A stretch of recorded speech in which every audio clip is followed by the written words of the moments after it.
begins the war that shook the world, my children.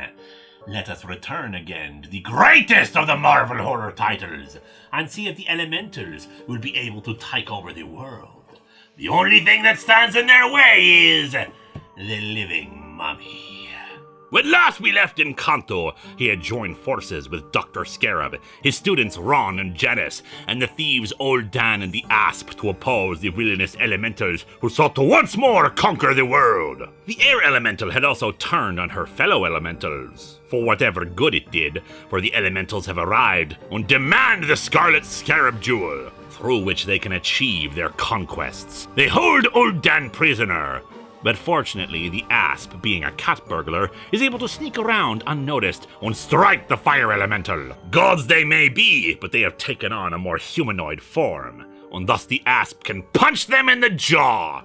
Encanto moves to help the thief, knocking down the Earth Elemental. Dr. Scarab is unable to get the Scarlet Jewel in his possession to work, and unfortunately the Elementals begin to turn things around, as Hydron, the Water Elemental, dries out Uldan and takes him prisoner alongside his fellow. The others retreat for the moment as the Cairo police arrive to try to take charge, but are met only with the awesome power of the elementals to vaporize them or send them into the earth for their final resting places. Now they just need to come back out of the ground and we'll have mummies and zombies! To ensure our heroes cannot escape the city, the elementals create a massive force field around Cairo that prevents anyone from entering or leaving it. The elementals recognize that Dr. Scarab was not able to get the jewel working. It is either out of power, or there is some lost method of making it work. Either way, the situation is grim as the first chapter of the tale ends. The second chapter cuts forward in time to at least several days later, and Cairo has become a war zone. The city has split up,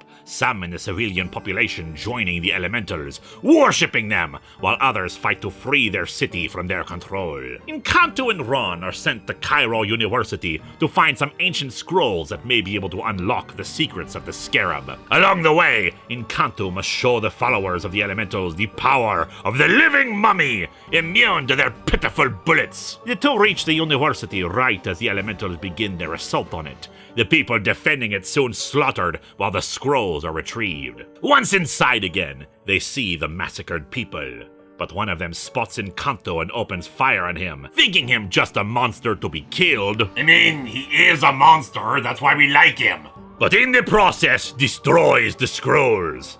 Ron puts out the fire that erupts from this encounter, though he finds himself equally burned from the blast, and now holding ashes instead of answers. Encanto may not understand English, but he understands conviction and friendship, so helps Ron rise up without a single word, encouraging him that they will prevail against the elementals. But they won't be prevailing this time, my children!